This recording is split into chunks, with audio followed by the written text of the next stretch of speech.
about a month and a half, maybe 2 months ago, I posted on YouTube just a 20-minute clip, if you will, if you can call 20 minutes a clip, I'm not sure, but a 20-minute section of a message that I preached out of the book of Revelation when I was preaching through the book of Revelation, and had to do with the 24 elders found in Revelation 4, Revelation 5, and other portions as well, but in particular those two chapters. And I was teaching, obviously from a pre-trib position. I'm a pre-tribulationist, and I was teaching that the 24 elders, and why I believe the 24 elders are representative of us, the redeemed. And so I put that on there, posted that, and then Brother Josh Lawson sent a text and said, "Have you seen this?" And so I clicked on it, and what I saw, it was a website, and what you have in your hands is what came up. Now, it looked different on the website, obviously. It looked nicer. I just got it printed out in Times New Roman on white paper. It looked a lot nicer on the website. And there's a gentleman named Alan Kurschner who I've actually known of him for quite a while. He is a brilliant man. He is a very smart man. He teaches Greek in a Bible college. He's very smart. He's actually very enjoyable to listen to. I've listened to Alan Kurschner a number of times speak. In fact, ironically, a couple of weeks ago, when I was first going to tackle this preterist teaching, I saw that Alan Kurschner had a video on preterism, and I didn't get into it like I wanted to, but I had no problem researching what Alan Kurschner had to say to refute preterism. So personally, on a personal basis, I like Alan Kurschner. He's a smart man, very smart. He's smarter than I'll ever be. It's not even close, and I'm not even going to even debate that. However, he is what we would call a pre-wrath. He believes in the pre-wrath rapture, meaning he believes that the church will most definitely go through the first half of the tribulation period and a portion of the last half of the 7-year period. And somewhere in the vicinity during that second half of the tribulation period, the rapture of the church takes place. No man knows the day nor the hour, so we don't know exactly when it's going to take place during that period of time. But that's his position. He believes that, as most pre-wrathians do, that the 6 seals do not involve the wrath of God in any way. They believe that's just the wrath of man. But when the trumpets and the vials come, that's the wrath of God. And they believe in Revelation 7, that numberless multitude that came out of great tribulation. In Revelation 7, they believe that's the rapture of the church, taken out just before the 7th seal is open, and then the trumpets and the vials are released. The pre-wrath position is a growing position. I mean, it is booming. I had a phone call just a couple of weeks ago from a guy from Alabama, a preacher down in Alabama. There are churches in Alabama splitting over this thing. There are preachers who are becoming pre-wrathian, who are breaking fellowship with men who have been preaching for 30, 40, 50 years. They're pre-trib. And so now these guys who've been preaching the gospel for 40 years are now heretics all of a sudden, because the last 2 or 3 years they've discovered pre-wrath, and they're splitting and they're breaking fellowship, and it's becoming an ugly scene amongst a lot of the Baptists. And so whether you're pre-trib or pre-wrath, you ought to have a right spirit about you. Your position on when you think the rapture is going to take place, I do not believe that's a fundamental of the faith. The second coming of Christ is. Where you place it, we need to show some graciousness. I really feel like we don't know nearly as much about prophecy as we think we do sometimes. And we don't know as much about the order of events of future things as much as we think we do sometimes. Be gracious to those who are different than you, or differ from you in these things. And in this response here, somehow Alan Kurschner got a hold of my video that I posted, And he made a response. And the title of his response is An Easy Refutation of Pre-Trib Pastor Joey Wampler on the 24 Elders.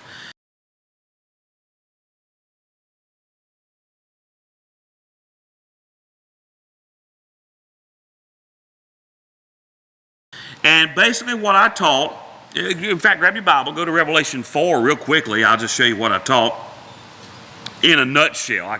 That was 20 minutes, of blabbing in that video. I'll try to not blab here.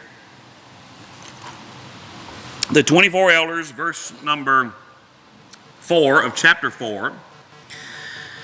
John says, round about the throne were 24 seats, and upon the seats I saw 24 elders sitting, clothed with white raiment, and they had on their heads crowns of gold. So these are crowned elders. And in chapter 4, verse number 10, the last part of the verse, they cast their crowns before the Lord, before the throne. So they take the crowns off their head and cast them at the Lord's feet. And so you've heard old songs that we've sung about casting our crowns at Jesus' feet. That's where it comes from. The 24 elders here doing that very thing. And then in chapter 5, verse number 8, 9, and 10, you have the 4 beasts and the 24 elders, and they're singing a new song, verse number 9. And here's what they say.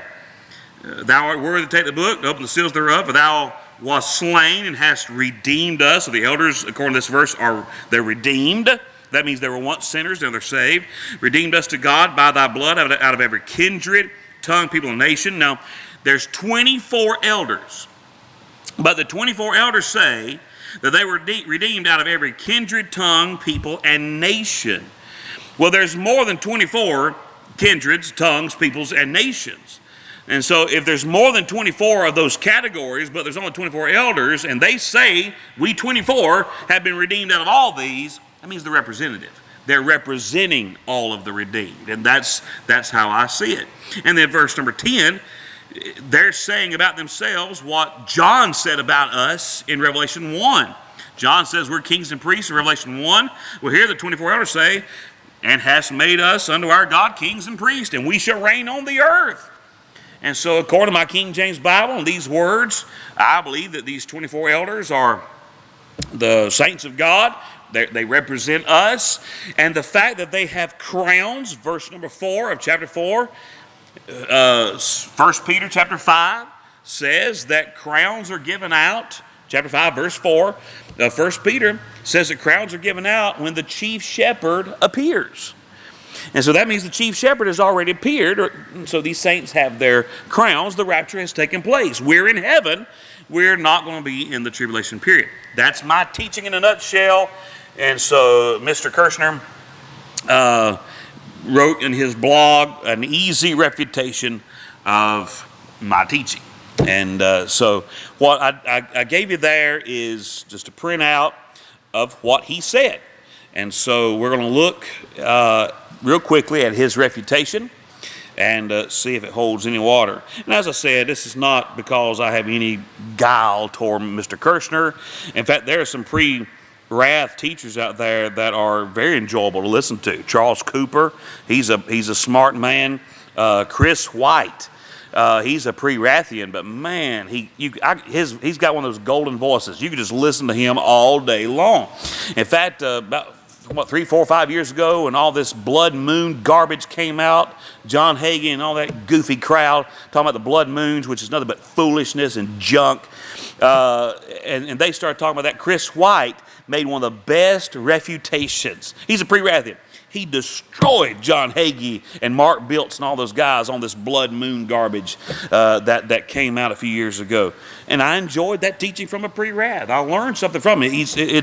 And so I don't mind learning from these guys, but at the same time, I do believe they're in error, and they think I'm in error. And here is why he thinks I am wrong. So let's look at this easy refutation. So if it's an easy refutation, it's a slam dunk, and I've got to be pre-wrath by the time we get done reading this, all righty? And so let's read this and see if we're going to all become pre-wrath tonight. All right. He said, I have replied to this common pre-trib argument, the one that the 24 elders are representative of the saints, And you see the words here in bold. What that is on the web page, when you click on the word here and then you click on that second word here, it takes you to another page. That second page, I've got both those second pages printed on here. And so instead of you going home and clicking on it, I just printed it out for you. You can see where he goes with all this. Now here's what he said on his first page. And he's writing it as if he's speaking to me. Incidentally, Pastor Wampler, first you have to understand that Steven Anderson holds to a warped view of the pre-wrath rapture. Let's call time out right there. I need to tell you what's going on here. In the middle of my video, I mentioned Steven Anderson. Steven Anderson's a pastor from out in Arizona, and he is a pre-wrathian. He's a guy who believes in the pre-wrath.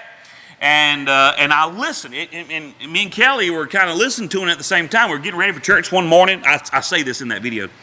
And I believe I was preaching on this text on a Sunday morning. And I just happened to see that Steven Anderson had preached on the same text, Revelation 4. And so I click on it, and I'm listening to it. I'm brushing my teeth, getting ready, doing my hair, whatever. And he's listening to him preach on his pre-wrath position in Revelation 4 about the 24 elders.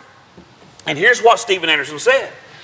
And I knew what he was going to say. I was excited about him saying it. I couldn't wait till he said it. And I'm sitting there thinking, I told Kelly, I said, please, I hope he says it. Please say it, Mr. Anderson. Well, sure enough, he said it. Steven Anderson said, he's a pre-wrath now. He said that the 24 elders are actual pastors of churches. He said they're actual pastors of churches. And I thought, yes, because I have no problem with that whatsoever. In fact, if they're pastors of churches, we win. I mean, it's just that simple. He don't know that he helped us win, but we win. And so he said they're pastors of churches. And I was like, oh, praise the Lord. Because chapter 4, verse 4 says that these pastors have crowns on their head. And Steven Anderson even went to 1 Peter 5, where Peter talks about that he's an elder and there are other elders and how elders ought to be. He went to those verses to prove that elders means pastors. But he didn't read verse 4 of 1 Peter 5, where it says pastors get their crowns when the chief shepherd appears. See, Steven Anderson doesn't believe the rapture happens here. He believes the rapture happens in Revelation 7. But if the preachers have their crowns right here in Revelation 4, which he says they're preachers, well, he just helped me. He just defended the pre-trib argument and didn't realize he had done it.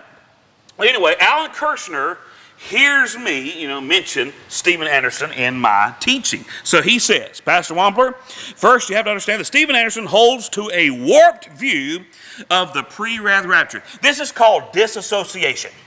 That's what this is called. Alan Kurschner believes in pre-wrath. Steven Anderson believes in pre-wrath. Well, they don't believe just like each other on some things, so he's got to disassociate him from a guy he thinks is a nut. He don't like Steven Anderson, thinks Steven Anderson is a nut. He's a warped pre-wrathian, Steven Anderson is. He is not representative of the pre-wrath position. Well, he may not be representative of Alan Kurschner's pre-wrath position, but he most certainly is a pre-wrath representative. In fact, his layout is extremely similar, unbelievably similar to Alan Kurschner's pre-wrath position as well. So he's trying to disassociate himself from the pre-wrathian I was commenting on. Second, and by the way, this is called association, okay? Second, you said that Steven Anderson has a skewed interpretation of this passage. That is because, listen to this one. Steven Anderson, like yourself, invest ultimate authority into an early 17th century 17th century Anglican English version. That's hard to say. Try that 3 times fast. Version of the Bible, a.k.a. King James Bible. So, basically, Steven Anderson is a warped pre-wrathian, and I'm pre-trib, because we're King James only. Steven Anderson is King James only. Well, I have to associate myself with Steven Anderson. He's an independent Baptist. I'm an independent Baptist. He's King James only. I'm King James only. So there is some association, and I have to accept that. But he is not accepting the fact that Steven Anderson's pre-wrath, and he's pre-wrath. He's distancing himself from Steven Anderson and trying to lump Steven. He's trying to turn things around on me and lump me in with Steven Anderson. And Steven Anderson's King James only as well as myself. But let's think it through now. Stephen Anderson is King James only.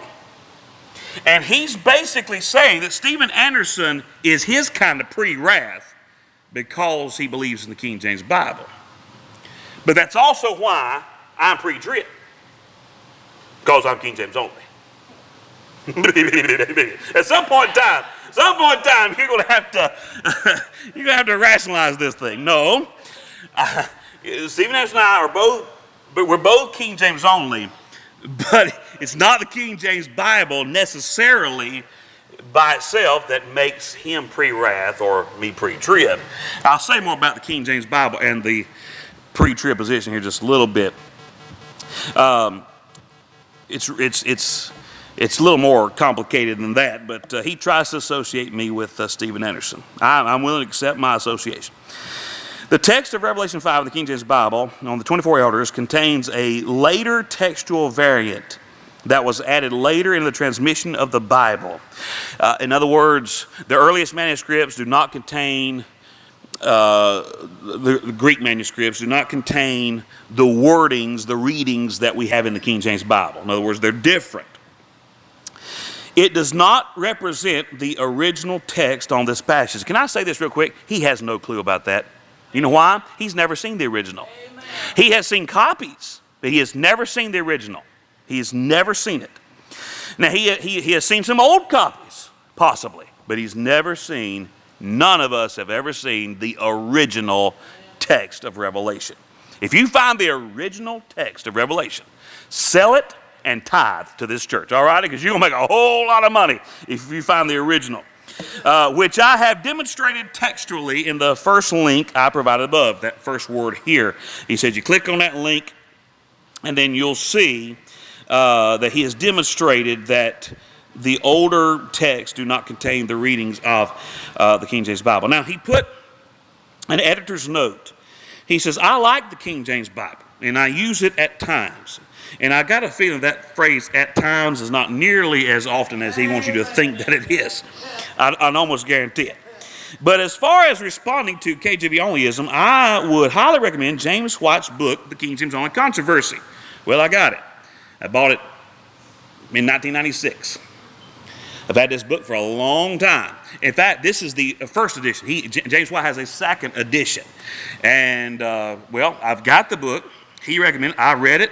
And I'm still King James only. I'm not convinced. In fact, there was a book written not long after this one that refuted it tremendously, and that I had that in my library as well. So, anyway, he says basically that my big problem is that I invest my ultimate authority into an early 17th century Anglican English version of the Bible, the King James Bible. Well, at least I know where my authority is. You know, I'm not picking and choosing. You know, I do know whereof I believe. Now, if you clicked on that first here at the top of the page, you'll come to this next section. See where it says Revelation 5, 9 through 10, so on and so forth? That's what come up when you hit that first link. And I believe that this section he actually wrote, not to me, but he wrote it in 2007 as a part of his blog.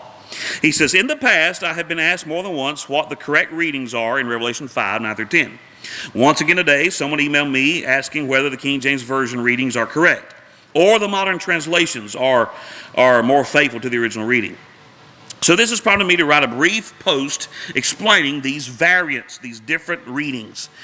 There are at least 3 related variant readings in these 2 verses that concern us. Now we're going to read all this, and I'm going to make just a couple of comments here and there. But he's going to make a point for us that he doesn't realize he made, and I want to give you that point. So we're going to read it together, and you'll probably, some of you already picked up on it because you told me you did. And so we'll read it together, and maybe you can see what he really did for us in helping us with our Bible. He was prompted to write this, so we will address the first 2 in verse 10, followed with the third in verse 9. Here's the text. King James says, and hast made us, and there's the Greek word, under our God, kings and priests, we shall reign on the earth. The New American Standard says, you have made them. So in the New American Standard says that the 24 elders are stating, you have made them to be a kingdom of priests to our God. They will reign on the earth, not us. And so the 24 elders are not representative of the saints according to the New Record Standard. It's his argument. This verse is part of a praise song that the 4 living creatures and the 24 elders are singing regarding the Lamb's redemptive victory of God's elect of a diverse people, the church. But between the KJV and modern translations, there is a significant difference. And not just in this portion either, by the way. Are the 4 living creatures and the 24 elders claiming that they, or us, as the King James says, have been redeemed, according to the KJV reading? Or are they singing not about themselves, but about a body of people, they, like in the New American Standard, who are not found in this heavenly scene, according to the modern translations? The question of which reading is correct is quickly solved by examining the support of the manuscripts. All righty, y'all got 15 minutes. Examine them real quick. You with it?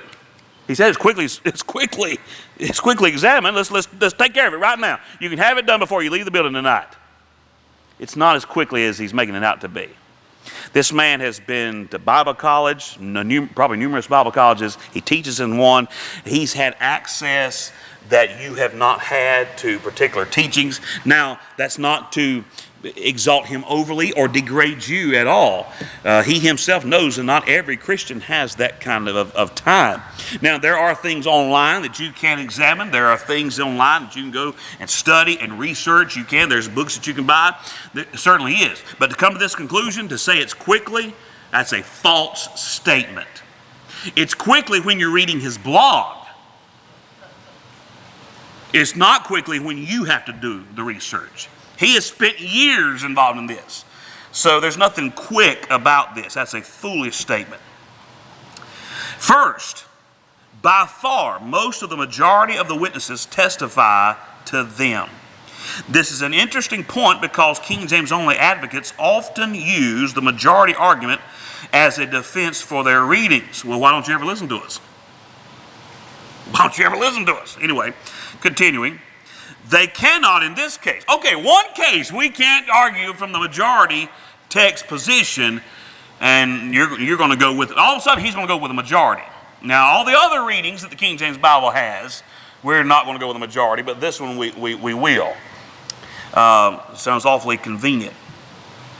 But the majority argument in itself does not prove this point. Amen. I completely agree. More importantly, the earliest and the best manuscripts support them. He says the earliest and the best manuscripts support the modern translation readings. Let me say it this way. That is his opinion. That is an opinion. In fact, there are good men just as smart as Alan Kurschner who completely disagree, who do not believe that those are the best manuscripts.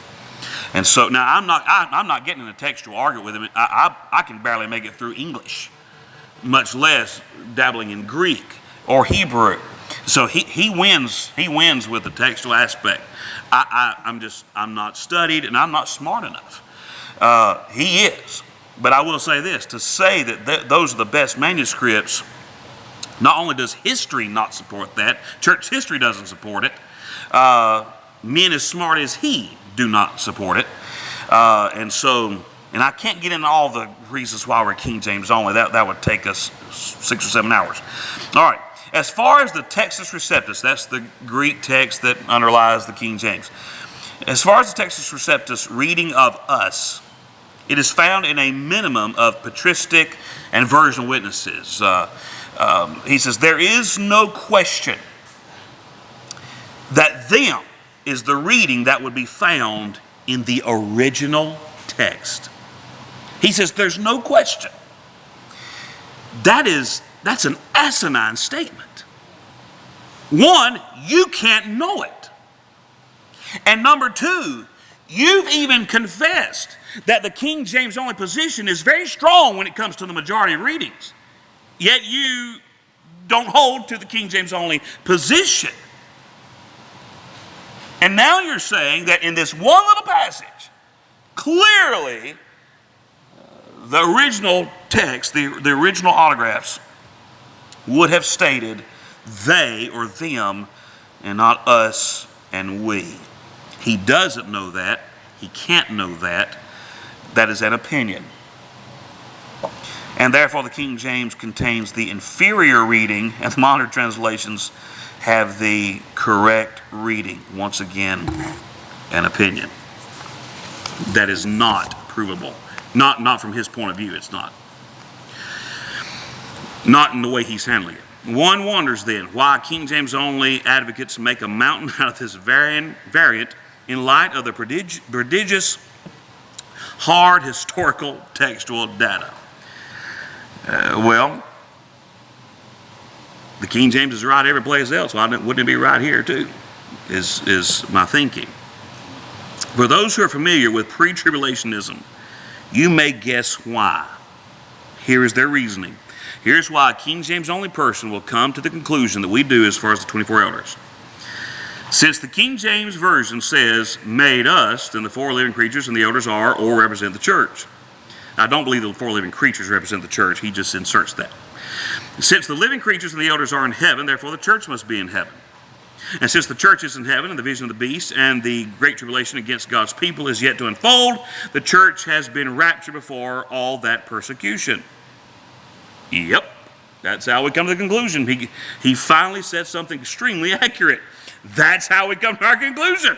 That's one of the ways. Now, he leaves out a couple of things, but yep, that's how we come to that conclusion. But as noted above, the first premise rests on a phantom support of textual data. He calls the way the King James Bible is worded phantom support with the Greek manuscripts. But only the most recalcitrant, is that how you pronounce that, Kelly? Recalcitrant? That's a big word. Obstinate, rebellious, stubborn. That's what that means.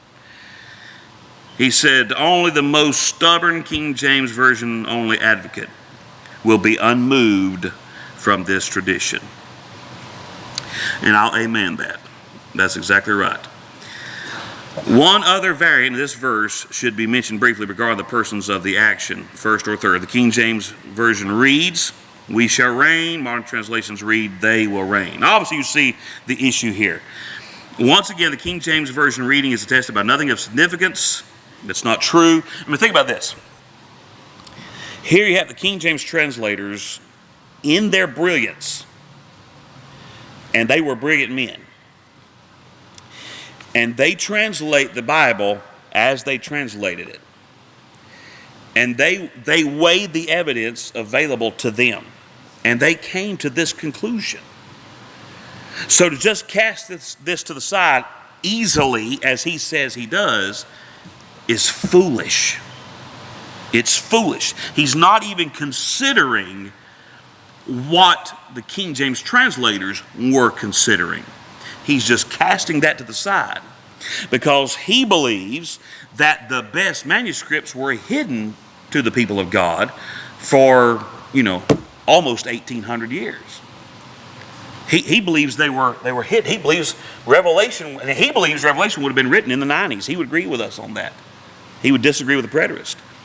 So he believes the book of Revelation is just as old as we think that it is. But he believes that a copy of the book of Revelation, the best copy of the book of Revelation, was kept from the church and the people of God for almost 2,000 years. It just showed up toward the end. It's funny how God did that. It's interesting how that happened. Obviously, that's foolishness.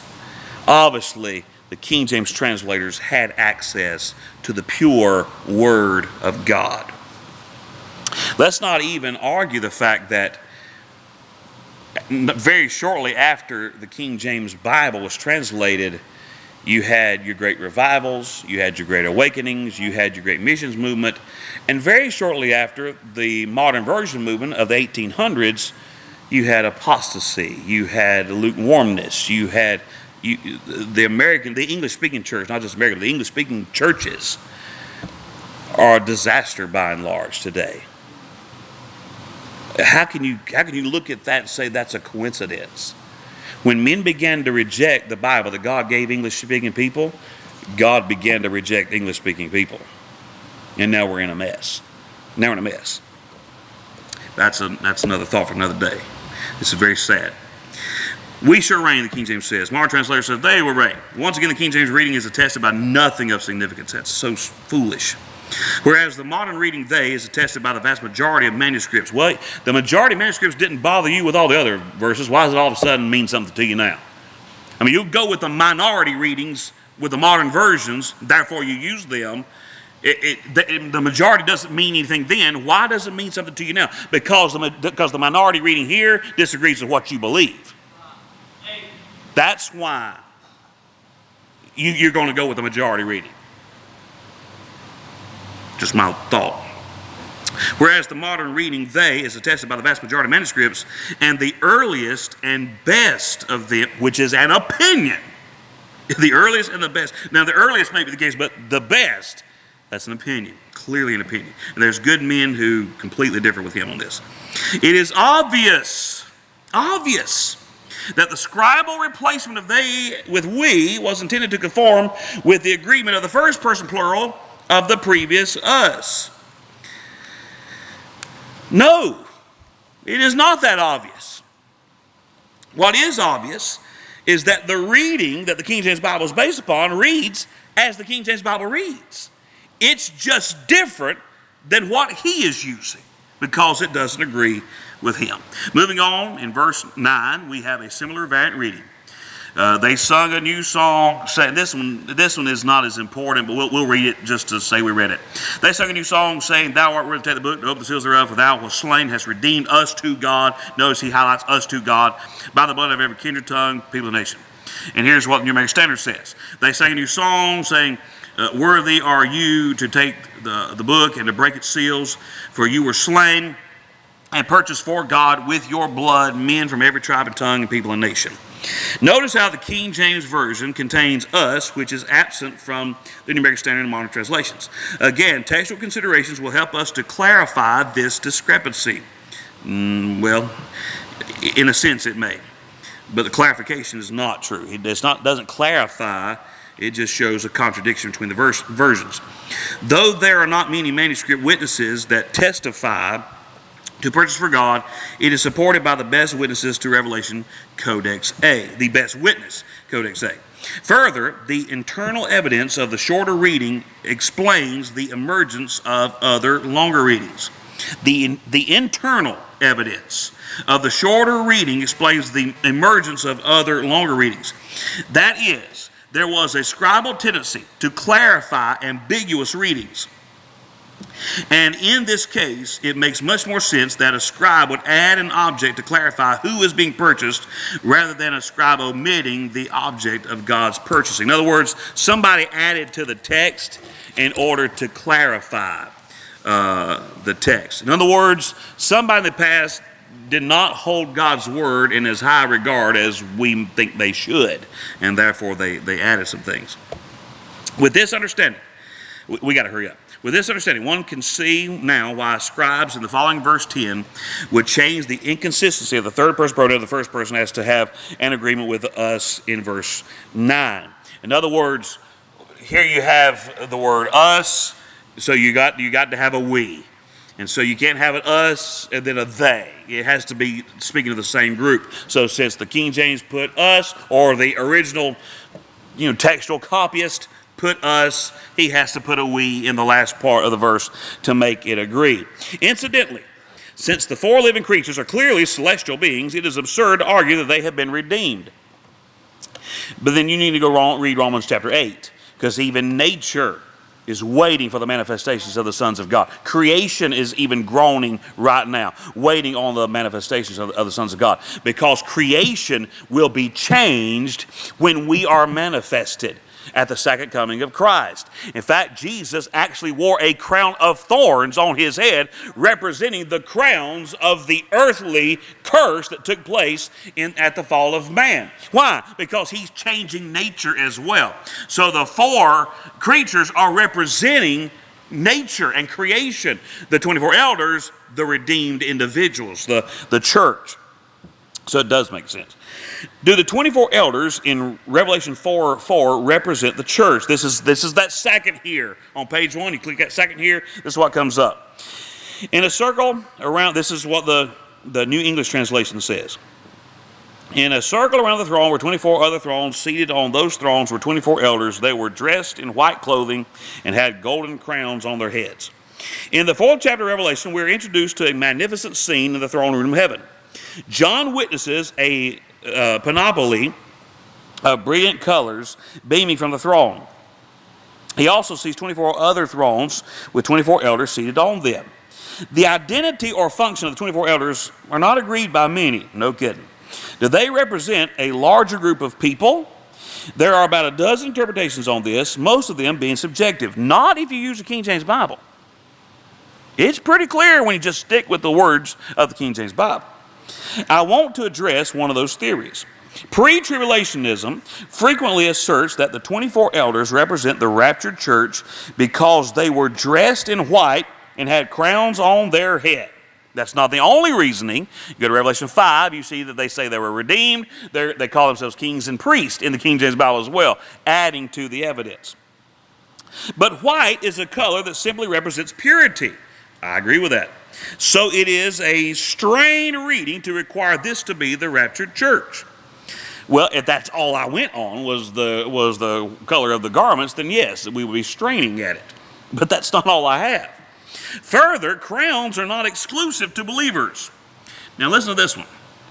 Christ has a crown, I agree. Even angelic demons is said to wear something like crowns in Revelation 9:7. That's true. The first seal rider, who very well may represent Antichrist or false Christ, has a crown. I agree. Now, which one of those categories is the 24 elders? Are they Jesus? Are they demon angels? Are they the Antichrist? Who are the 24 elders? Notice he doesn't tell us who they are. Nowhere does he tell us who they are. He just leaves us hanging. Who are they? Who are they? What's another group, I wonder, that gets crowned? I don't know, maybe the church? I'm not sure. So who are the elders? What is weak about this interpretation is that if the raptured church is supposed to be in heaven at this time, and the focus is on the Lamb of God who gave his life for the church, we are given no hint of any great multitude in this scene. He said we're given no hint of a great multitude. All righty, let's go to the Bible. Revelation 5, verse 9. They sung a new song, thou art worthy to take the book and open the seals thereof, for thou wast slain and hast redeemed us to God by thy blood out of, what's that next word?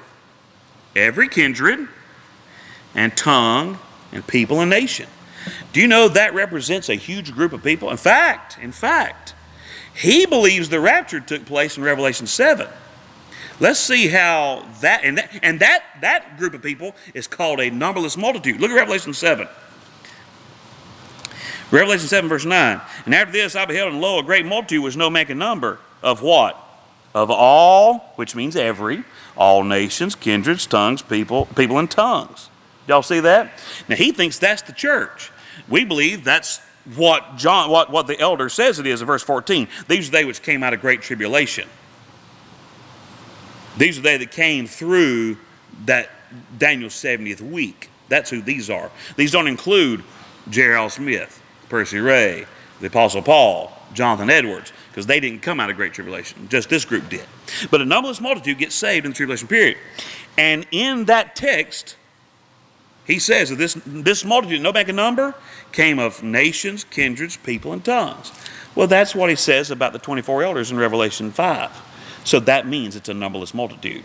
It's a large group of people. He says that we are given no hint of any great multitude in this scene, when actually the wording is very similar to the scene that he thinks is the rapture in Revelation 7. So we are given a hint. So it's not a true statement. Moreover, why should there be a representation of the church by the elders if in fact the reality of the church is present? Well, I don't know. It's not a why. Here's what I can say, though. David divided the priesthood of the Old Testament in how many categories? How many elderships? 24. He divided the priesthood in 24 elderships. What are we called in the New Testament? Priest. So could it be that God did the same thing with us that David did with the priests of the Old Testament? He divided us in 24 elderships. I mean, ask why. Why did God make red red? Why did God make green? I mean, I don't know why he did that. I just know that's what he did. This is how he did it. And he gives an Old Testament Bible example, illustration of this very thing. And suppose the 24 elders do represent, for example, the 12 tribes of Israel and the 12 disciples who represent true Israel and true church, respectively. Why would that require that the rapture have happened before that scene? Because they're crowned. Because they got the crowns. And the Bible says you don't get your crowns until the chief shepherd appeared. That's why it requires the rapture to take place. So we should avoid reading a theological premise into an unclear verse. What we've learned is it's only unclear when you don't use the King James Bible. That's what we've learned. When you don't use, because even in all this gobbledygook he said, and some of these words I had a hard time pronouncing, he never told us who the 24 elders were. It's still unclear to him. Why? Because he don't use the King James Bible. King James Bible will fix a lot of your problems. And if Stephen Anderson would just read, not skip over the crown section, if Stephen Anderson, who's a pre-wrath, if he just read the crowns, then go back to the reference he likes in 1 Peter 5 and see that pastors don't get the crowns until Jesus appears, you know what Stephen Anderson would be tomorrow? He'd be a pre-trib. He'd be pre-trib. He's just skipping over words in the King James Bible because it doesn't agree with him. Alan Kurschner's changing the words of the King James Bible because it doesn't agree with him. Just take the words of the King James Bible, it'll fix all your problems. And as it is often, here's another big word, said about this passage, our attention should be drawn to the worshiped one, not the worshipers. And so, you see his point there. The point should be Jesus, but not the worshipers. But the Bible emphasizes their worship. In chapter 4, verse 2, God wanted us to see how they are worshiping the Lord. Now, here's the key. Now, obviously, I can't deal with all of this. There's no way. I just wanted to read that to you. Here's basically two things I want to finish with this. Number one, pre-tribulationist, we don't need the 24 elders. I don't need it. I don't need to have the 24 elder argument as one of my main arguments for the pre-trib rapture. I inserted it. I uploaded the video because I just enjoy that teaching out of the King James Bible. But I've got a slew of other verses that prove the pre-trib rapture. I don't need that one. He cannot have the 24 elders be the church. If I'm right, then the pre-wrath position is done. And he knows it. He knows it. Which brings me to my next thought. What he proved, notice, nowhere in this document, nowhere on his blog, nowhere does he take the words of the King James Bible and show us the proper interpretation of the King James Bible. Did y'all see that? Now that's what I do with Stephen Anderson. And if I'm wrong with something, he may do it with me. But that's what I did in my teaching against Stephen Anderson. Look, Mr. Anderson, you're skipping over the crowns of, you said they're pastors, but let's interpret this. Crowns of gold, the pastors get their crowns at the appearing of Christ. I just interpreted the King James Bible in the argument. Alan Kurschner does not. What does he have to do to prove his position? Change the King James Bible. Which to me proves, Alan Kurschner proved to us, the King James Bible is a pre-trib book. If you've got to change it to prove a non-pre-trib position, then you're proving that this is a pre-tribulational book. So we can go back to that first paragraph. He is correct. The reason why I believe what I do is because I've invested my ultimate authority in a 17th century Anglican English version of the Bible, the King James Bible. Because it's the Bible. And since I have, Alan Kurschner just helped us. He strengthened our faith in God's Word and in the pre-trib rapture. Because the King James Bible is a pre-trib book. If it's not a pre-trib book, Stephen Anderson wouldn't skip the crowns verse, and Alan Kurschner wouldn't have changed it. The reason why Stephen Anderson skips it and Alan Kurschner changes it, because they both know this is a pre-tribulational Bible.